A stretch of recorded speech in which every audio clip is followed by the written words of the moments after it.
Mga kwento ni Fermo.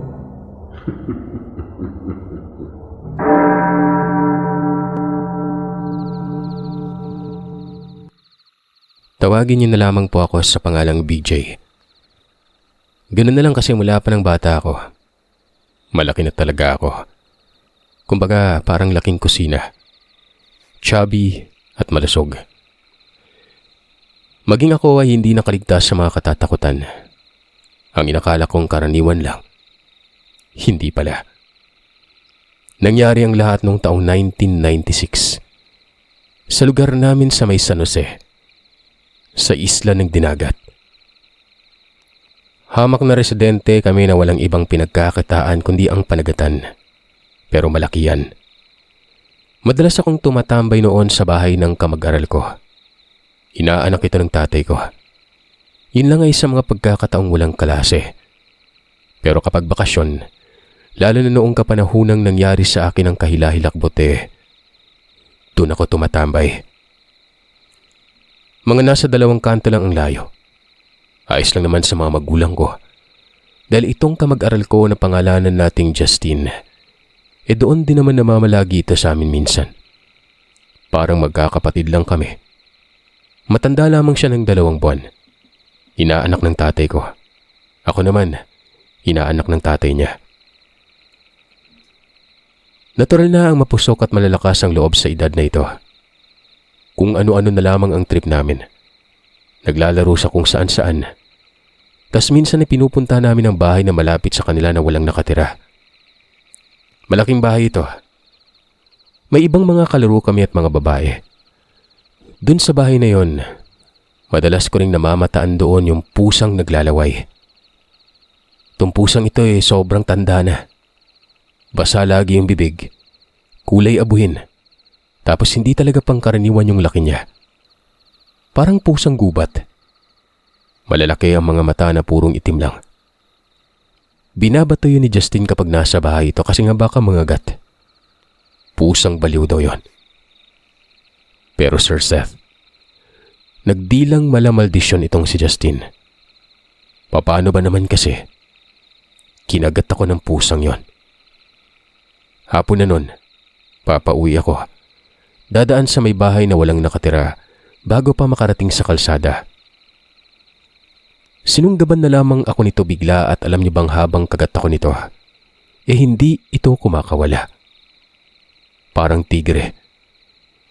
Natumba ako gawa ng nagwawala ito. Winawas-iwas ang bisig ko. Mabilis namang lumapit ang tatay ni Justine at sinipa yon. Hindi man lang ito nasaktan. Hindi umalis. Tumitig pa ito na wari ba'y hindi pa sapat yung ginawa niya. Dinala kagad ako sa bahay nila. Hinugasan ng kamay ko. Sinipsip pa ng tatay ni Justine na si Ninong Irvin ang sugat. Ang sabi ay ipaalam ko daw ito sa mga magulang ko nang malapatan kaagad ng paunang gamutan. Hindi ako inihatid sa bahay kasi nga may lakad din yung mga magulang niya. Ako lang mag-isa. Medyo madilim na at nasusuka ako noon. Nagpapatay-sindi ang paningin ko hanggang sa nanglambot ang tuhod ko. At tuluyan na akong hinimatay. Doon na ito nangyari sa may harap ng bakuran namin. Nakamulatan ko na lamang ang sarili na nasa silid na ako noon at pinapaamoy ng white flower. Napakasakit ng ilong ko.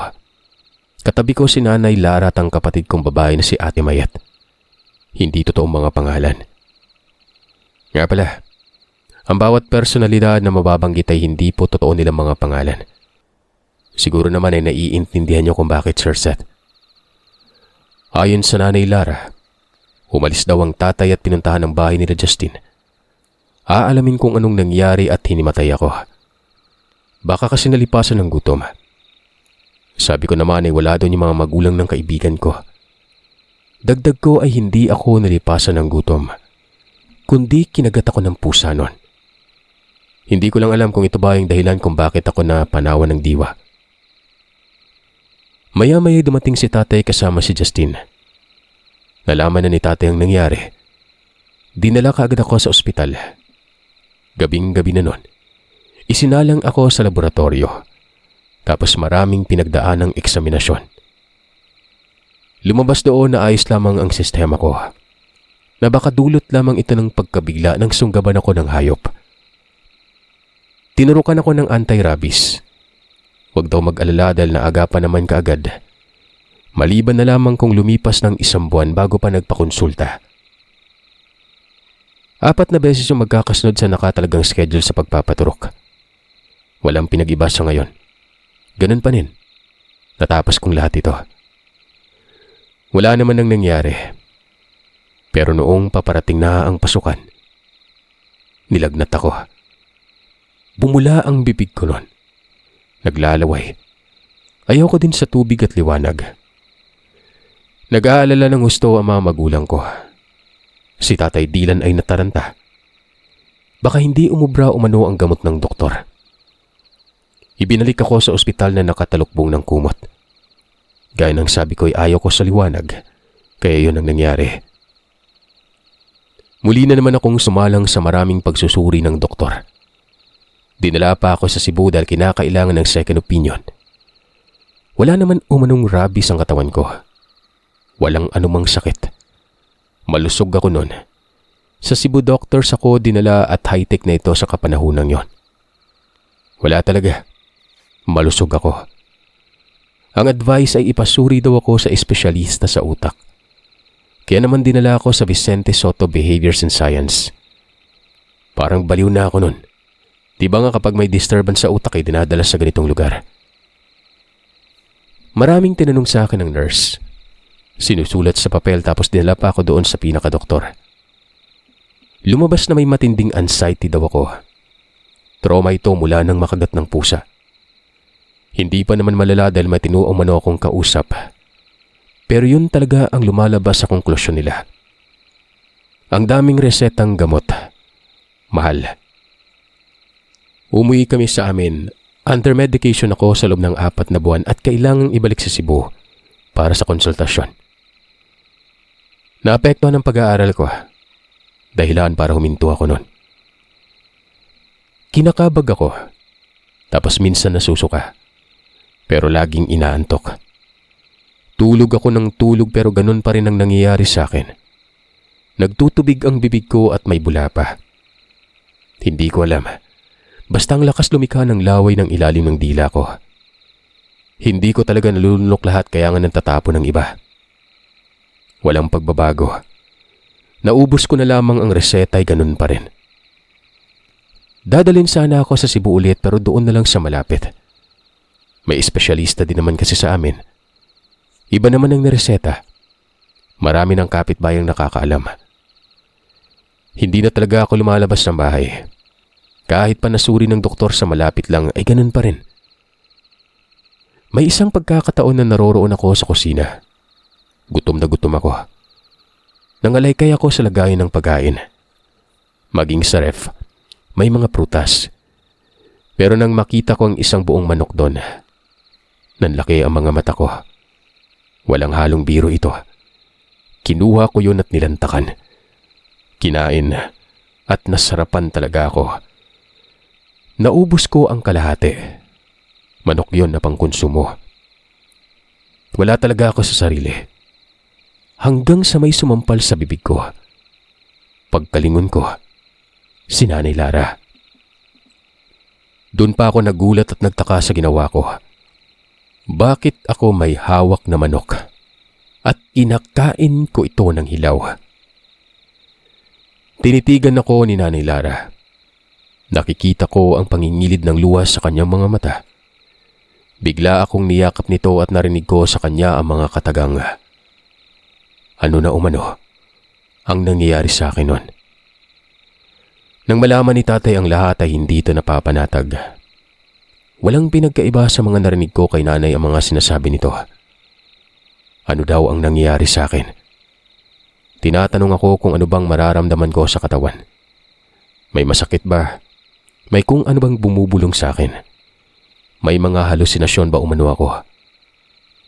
Hindi naman ako makakibo. Hindi ko pa napoproseso lahat sa isip ko yung ginawa ko. Ultimong ako, hindi ko alam kung bakit. Kinulong ako sa kwarto ko. May 4 na silid ang bahay namin. 2 palapag yun. 2 silid sa itaas at 2 din sa ibaba. Parehas may sala. Tapos may nakarugtong na kusina sa sala sa ibaba. Ang silid ko noon ay sa itaas. Doon ako kinulong. Pero nasa kabilang silid lamang si nanay. Siyang pumalit kay ate. Bale, nag-swap sila para masubaybayan ako. Panay-silip ito. Kitang-kita ko ang pagkabalisa. Sunod-sunod na araw yon. Doon lang ako sa Arinola dumudumi kapag gabi na ako nadudumi nun. Hanggang sa may nangyari ulit at katulad noong nakaraan ay wala ako sa wisyo. Hindi ko alam ang ginagawa ko. Basta noong magkaulirat na ako ay umiiyak si nanay. Siya pa rin ang nakakita. Nasa ibaba na ako ng bahay noon. Sa likod ng kusina. Amoy mabantot ako at si nanay ay nakaluhod sa harapan ko. Pagkasilay ko sa paanan ko, isang patay na manok ang natagpuan ko noon. Kung yung unay walang balahibo, ngayon ay may balahibo at manok panabong pa ng tatay ko. Walang ibang pumasok sa isip ko kung hindi ako na naman ang may kagagawan noon. Itong kapatid kong babae ay naroroon sa pinto ng kusina. Lumapit at sinabi na baka iba na ang sakit ko. Baka hindi daw ito masiyasat ng doktor. Baka kailangan ko ng isang albularyo. Sabi naman ng nanay, bakit sa albularyo? Hindi naman daw totoo mga ganon. Ayon kay ate ay wala namang mawawala kung susubukang ipatingin lang. Tapos umuwi na pagkatapos nun. Napapayag si nanay. Sa mga oras na ito'y takip silim na.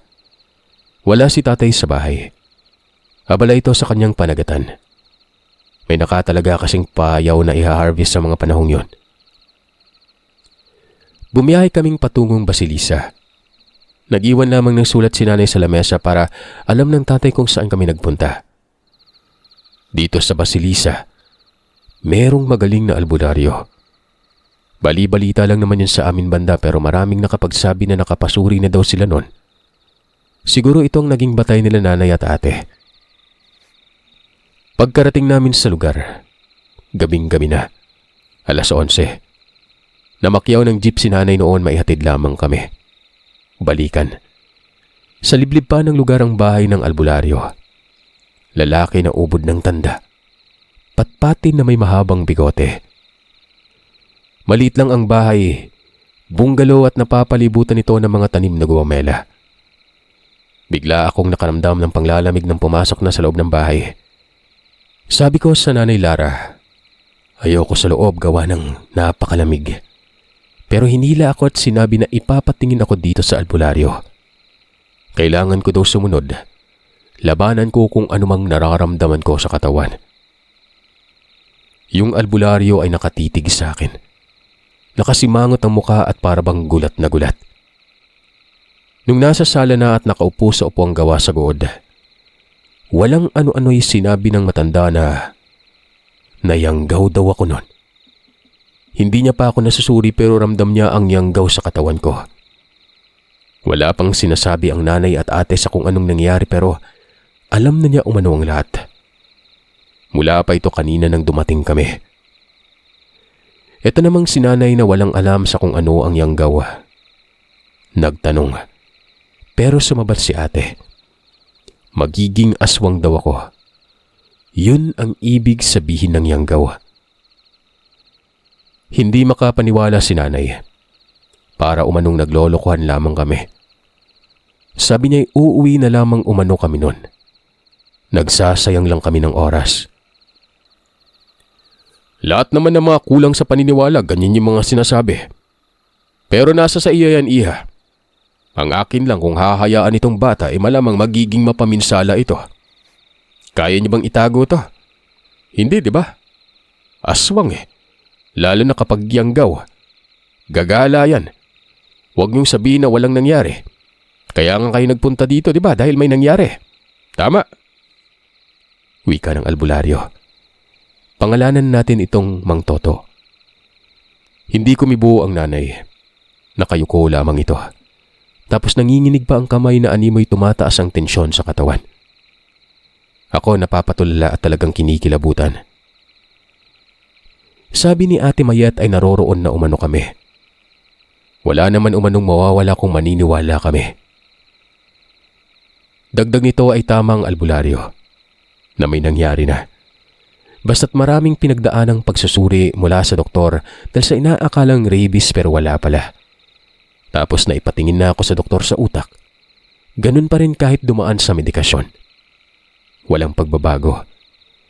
Natatakot ako sa tubig at liwanag. Naglalaway lagi at higit sa lahat ay kumakain ng hilaw na karne. Kumain din ako noon ng buhay na manok. At ang masaklap ay parang wala daw ako sa wisyo habang nangyayari yon. Sinabi ko na, di ba? Yanggaw. Kaya ganoon siya. Aber, ipaliwanag nyo nga ng maigi ang nangyari bago pa siya ipasuri sa doktor. May nalalaman ba kayo? Si ate ang nagpaliwanag. Lahat. Pero ang kabuang konsepto ay yung nakagat ko ng pusang naglalaway. Dito na ako nagsalita kako kakaibang pusa yon. Medyo malaki kumpara sa karaniwan. Naroroon ito palagi sa lumang bahay na malapit sa bahay ng ninong ko. Tumitig sa isang banda ang matanda. Dahan-dahan itong nabalisa. Yung tipong parang sobrang nag-aalala. Buhay pa ang hayop na yan. Tsaka buhay pang aswang sa lugar nyo. Ang galing talaga niya. Malamang nakaparami na siya. Malamang may iba nang nayanggaw maliban sa'yo. Nagtanong si Ate Mayet kung anong ibig sabihin ng albularyo. Kung anong ibig sabihin ng buhay pang aswang. Gawa ng pusa lang naman ang naikwento sa akin o naikwento namin dito sa manggagamot na ito. Hindi lahat ng hayop ay karaniwan. May iba dyan na nagpapanggap lang. May mga engkanto nga eh. Pero batay sa narinig ko kasi naglalaway na pusa, di ba? Ano ba sa tingin niyo ang meron doon? At hindi pa pangkaraniwan ng laki. Malamang aswang yon at kung hindi ako nagkakamali doon lang nagtatago sa bahay na yon. Iba ito. Hindi ito yanggaw na katulad ng iba. Sa kagat ang yanggaw niya at kaagad hahalo sa dugo ang pagiging aswang. Kapag hindi napatay yung aswang na yon, paniguradong magiging ganap ito. Mahabang salaysay ni Mang Toto. Ako kahit kulang ako sa paniniwala tungkol sa aswang. Napaiyak ako sa takot. Malay ko ba kung totoo pala? Ultimong sinanay nga ganun din eh. Napaluha. Si ate galit na galit ito. Lumabas. Pagkabalik ay nagtanong na kung ano daw ang gagawin. Ayon dito kay Mang Toto, pansamantala ay pipigilan niya daw ang yanggaw sa akin. Pero hindi ito mawawala sa katawan ko hanggat hindi napapatay ang salarin. Parang aso lamang din umano ito. Kumbaga rabies. Kapag nakagat ng aso na may rabies tapos yung asong nakakagat ay nanghina, dapat patayin at pugutan ng ulo. Para kasi umanong sumpa. At ganun din yun sa kagat ng aswang. Dagdag ng matanda ay dalhin daw siya sa lugar kung saan laging namamataan ang pusang naglalaway. Pero bukas na. Sa mga oras na yun daw ay doon na lang kami magpahinga. Gagamutin din ako. Pero harang lamang ito. Isusumpa niya ang lason sa katawan ko para hindi lumaganap ng mabilis. Bagamat may mga sinyalis na sa akin. Pero hindi pa naman umano ako ganap. Oo at may mungkahi ang matanda na doon na lang sa bahay niya magpahinga. Pero walang nangyaring pagpapahinga nun. Dahil itong sinanay at ang kapatid ko ay hindi natulog. Ako din hindi natulog eh. Hindi ako nakakaramdam ng antok. Sino bang makakapagpahinga kung sandamukal na pagkabagabag at takot ang nasa isipan? Isama pa dyan ang pag-aalala na maging ganap na aswang ako nun. Nailalarawan ko na sa isip ko ang hinaharap kung sakaling maging ganon. Papatay ako at kakain ng karning hilaw. Tao man yan o hayop. Hindi ko palalampasin nun. Kinabukasan, bumalik at umuwi na kami. Kasama si Mang Toto. Dumiretso siya noon sa bahay nila Justin. Ako ay dumiretso sa amin kasama si nanay. Si Ate Mayet ang eskorte ni Mang Toto. Gusto kong magpunta doon pero hindi pumayag si nanay. Si tatay ay kagabi pa nag-aalala. lalo nang malaman niya kung ano ang nangyari sa akin. Naroroon ito at kausap si nanay at panay titig sa akin nun. Pinaakyat ako sa itaas tapos wag na wag daw akong lalabas. Alam niyo, yung kinain ko ang manok ng buhay. Hindi ko alam kung saan ako dumaan. Nakalak ang pintuan ng silid ko. Sarado din ang bintana. Nang pumanik na si nanay sa may itaas ay nagtanong ako sa kanya. Tinuro niya sa akin ang kisame at sabi, doon daw ako dumaan. May butas ang kisame. Nabaklas ang kahoy na nakaharang. Sabi ni Nanay Lara, doon daw sa may gutter ako lumabas. Huli na nang mamalayan niyang nakalabas ako.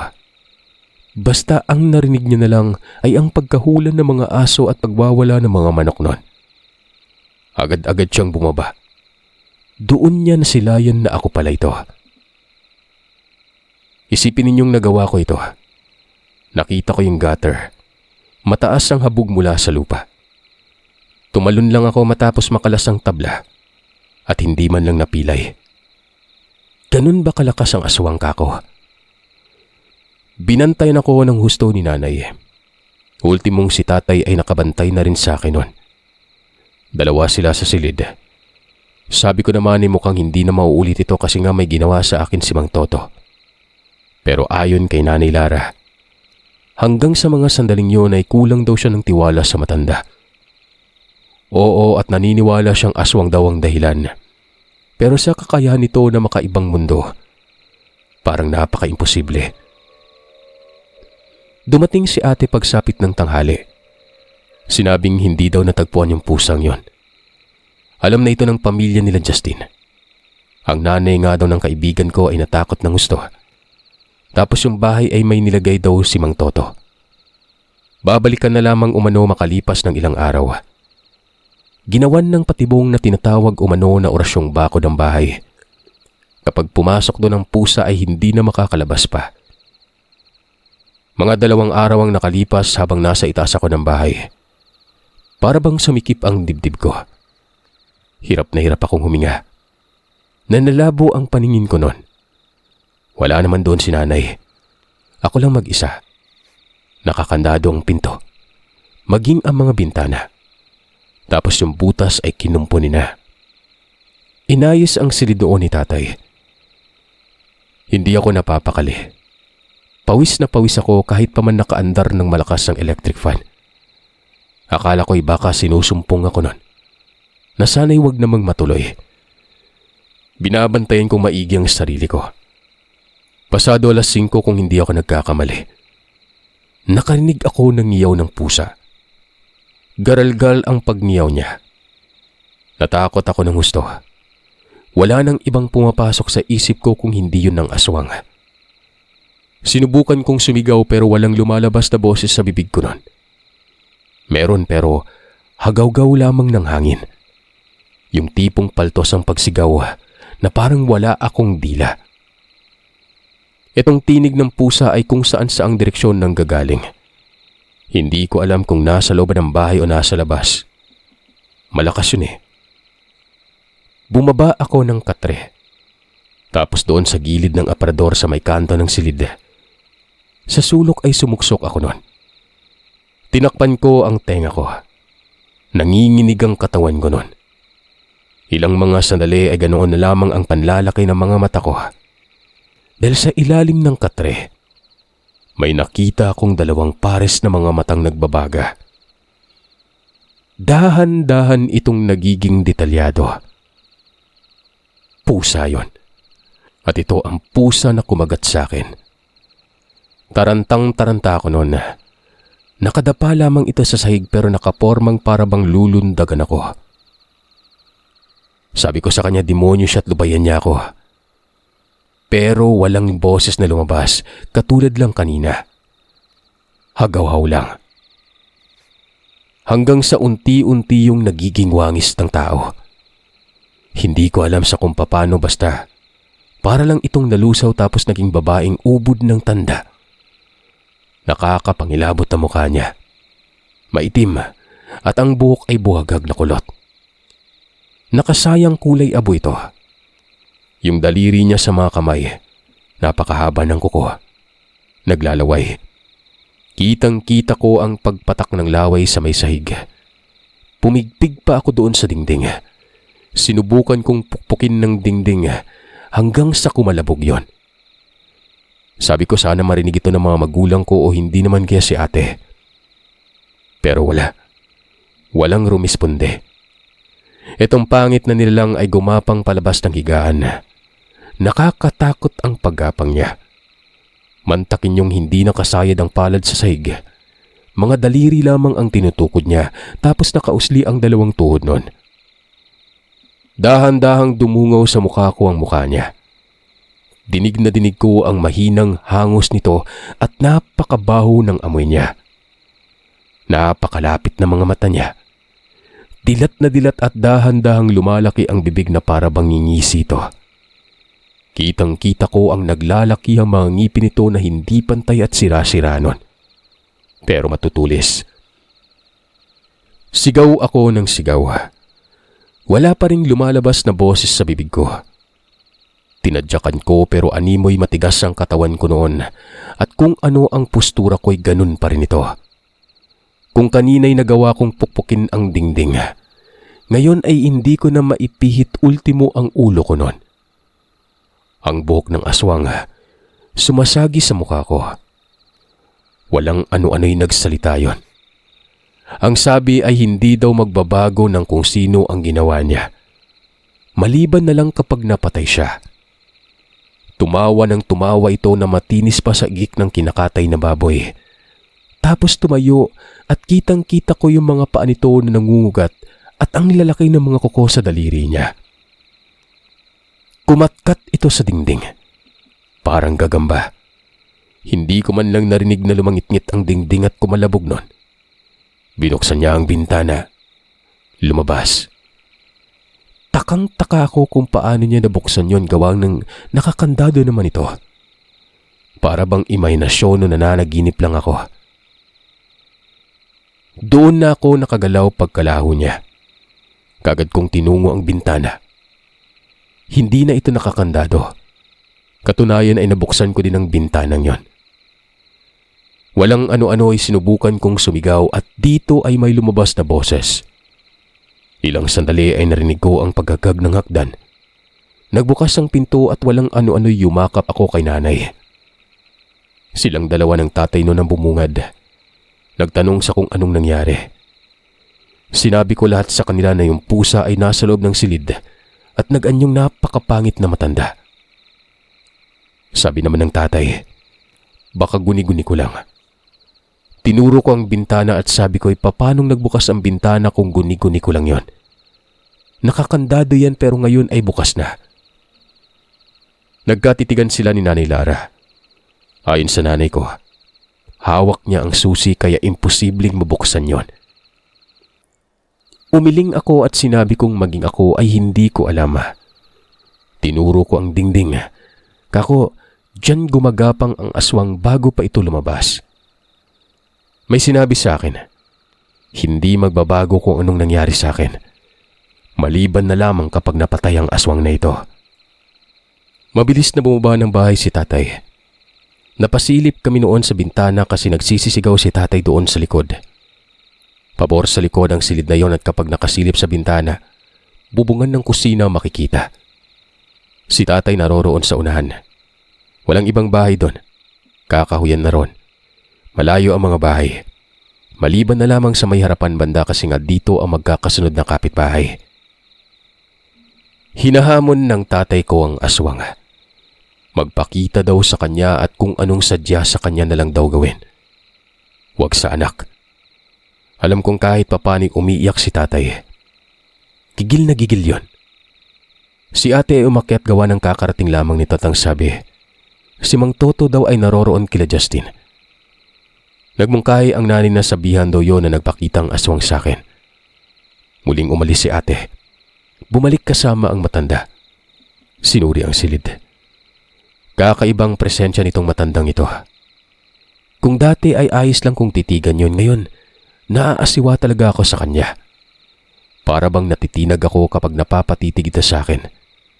Talagang natatakot ako tapos ang hapdi sa balat kapag lumalapit. Nagtanong ako kung anong meron sa kanya at pakiramdam ko'y parang iba. Ayon naman dito ay mahirap ipaliwanag. Basta daw pinaghandaan niyang aswang gawa ng hindi biro ang klase ng aswang na yumanggaw sa akin.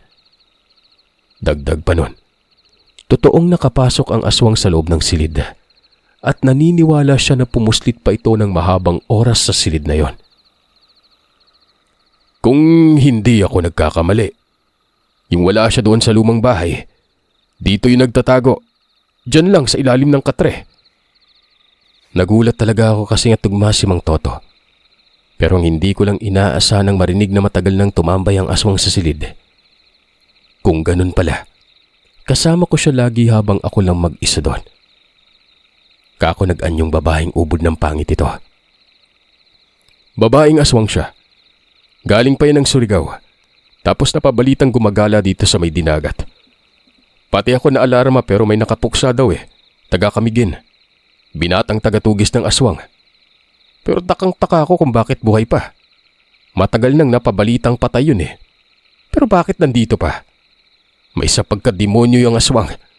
Naging amaranig siguro matapos mapatay. Ano bang postura niya talaga? Pulang-pula ba yung mga mata tapos tuyo yung balat? Kako, oo, ganun. Pula na napapalibutan ng dilaw ang mga mata. Nangungugat tapos yung balat ay itim na tuyong-tuyo nun. Kung ganun pala, hindi siya pinugutan ng ulo ng nakapuksa sa kanya kaya nabuhay muli. Hindi siya amaranhig. Aswang na mas lumakas pa. Pero kapag umuwi yun doon sa malaking bahay, magkakasubukan talaga kami. Hindi na yun makakatakas. Ganito na lang. Bakit hindi ka na lang doon pumuslit? Mas maganda kung doon ka kasi nga dadalaw sa'yo yun. Ang problema nga lang baka alam niya yung ginagawa ko. Pero walang mawawala kapag susubukan. Pwede ba yun, Lara? Ikaw ang tatay nito, tama. Pwede ba tayong magtulungan? Para din naman sa ikabubuti to ng anak niyo Pumayag si tatay. Yun din sa mga sandaling yon ay nagtungo kami sa lugar nila Justin. Nag-uusap muna ang lahat na kapag may nangyaring pagpapakita ng aswang o pusang yon ay huwag matataranta. Na kunwari wala lang. Basta lahat ay alerto. Magtulungan, huwag mababahala at dapat matapang. 2 pamilya ang nagkasundo, kasama na doon si Mang Toto. Bukas naman ang pinto ng malaking bahay. Laging nakabukas yun. Napakalaking pinto na aakalain mong pinto ng kapilya. Maliit na bukas lang pero kakasyang tao doon. Napakadilim sa loob. Kami lang 2 ni Mang Toto. May bitbit naman na flashlight kaya nakikita kong ilang bahagi. Sabi sa akin ni Mang Toto ay iiwan niya ako pero huwag matakot dahil walang mangyayari sa akin. Hindi ako sasaktan ng aswang. Pinapahalagan umano ko nito. Buong pagmamasakali ni Mang Toto na sana daw pumasok ang aswang doon. Alam niya na hindi ako nakakasigaw kapag naroroon ang aswang. Kasama na ito sa mga sinabi namin doon sa pag-uusap ng 2 pamilya. Kaya nga may flashlight kasi nga ito ang gagamitin kong hudyat. Kapag nagpapatay sindi ang ilaw, yun na ang hudyat na naroroon na sa loob ang aswang. Parang napakasimple lang kung tutuhanin pero abot langit ang kaba ko nun. Iniwan na ako ni Mang Toto doon sa may sala. Umupo ako sa gitna na napuno ng alikabok. Panay buntong hininga ko. Panay hugot ng tapang. Panay din sipat sa paligid. Anumang mga alingaskas ay tinututukan ko ng flashlight. Itong bahay, ang sala noon ay parabang nasa arena. Gawa ng napakalaki na sala na ito. Makikita ang bawat silid sa itaas. May harang lang na railings. Ang lalaki ng haligi, ang mga kagamitan, mga pinaglumaan. Parang tambakan. Ang sabi sa akin ni Justin dito ay may nakatirang pamilya dati. Pero napuntang Amerika. Tapos ang nangangalaga ng bahay ay namatay naman yon. Kaya wala na talagang nagpatuloy sa paglinis para mapanatili ang kasaysayan. Lumang-luma na talaga yung bahay na ito. Ilang sandali noon ay nakaramdam na naman ako ng paninikip ng dibdib. Para akong lasing. Sabi ko sa sarili ko ay inintay kong magpakita. Naniniwala ako noon na nasa loob na ng bahay ang nilalang. Hanggang sa maya-maya ay narinig ko ang pagngiyaw ng pusa. Sinubukan kong sumigaw, pero biglang bumungad sa akin ang mukha ng matanda na nanlilisik ang mga mata. Walang ano-ano'y kinipat-kipat ko kaagad ang ilaw ng flashlight. Dito na pumasok sila Mang Toto, Tatay Dilan at ang tatay ni Justin. Lahat sila'y may hawak na itak at may dalang gasera. Hawak yun ni Mang Toto. Sila tatay naman ay flashlight ang mga dala. Pinalabas ako noon pero hindi ako nakakagalaw. Umiiling ako at nakikita nilang aswang na tila ba nagulat sa pagbungad nila. Sabi ni Mang Toto kung noon ay hindi ito napatay, ngayon ay tutuluyan niya ultimo ang kaluluwa nito. Nagbahis ang aswang, naging agresibo, at doon pa lang ako nakagalaw. Gumapang ako patungo sa may pinto at sumandal doon. Tinatanaw ko lang sila. Hinahabol nila ang aswang. Hanggang sa itaas ng bahay ay naghahabulan ng mga ito. Napakabilis pero hindi nakakalabas. Hindi ko alam pero ganun talagang nangyari. Bukas naman ang ilang bintana sa itaas. Alam ko yun kasi nga dito kami naglalaro ni Justin. Hanggang sa hinila ako ng ate at doon na lang daw ako sa bahay nila Justin magantay. Hindi naman ako kumibo. Napakatagal nun. Kumakalabog ang bahay na luma. Rinig na rinig ito hanggang sa may bahay na nila Justin. May kapitbahay pa na umusisa pero umalis din kaagad yun. Lumabas sila umaga na. Hapong-hapo ang mga ito. Yung matandang aswang ay patay na daw. Iginaid nila ito sa malaking haligi. Pinugutan ang ulo ni Mang Toto. Gusto kong sipatin pero ayaw naman akong payagan. Sila ang nagligpit. Ang nasilayan ko ay may nilabas silang sako na may laman at nilagay sa may lumang pugon. Sinunog ito sa loob ng pugon na yon. Nangamoy inihaw sir-sate. Nakakatakam. Joke lang. Itong pugon ay nasa may gilid lamang ng bahay na malaki. May panaderya siguro ito dati o hindi naman kay lutuan ng kopra. Matapos lamang ng lahat, mga isang araw ang nakalipas ay napakagaan ang pakiramdam ko. Hindi na yung tipong kabog na lamang ng malakas ang dibdib ko noon. Nawala din yung mga katikati ko sa katawan. May maliliit na galis kasi ako noon. Basta ayun. Ayon kay Mang Toto ay wala na daw ang yanggaw sa akin. Naging kampante ako. Ganun din yung mga magulang ko. Alam nyo, sa tuwing nakakakita ako ng pusa lalo na't hindi pang karaniwan ng laki, natatakot ako nun. Maging mga manok nga na panabong natatakot ako eh. Nagka-phobia. Tulot ito ng nakaraan ko. Nang dahil lang sa pusang naglalaway.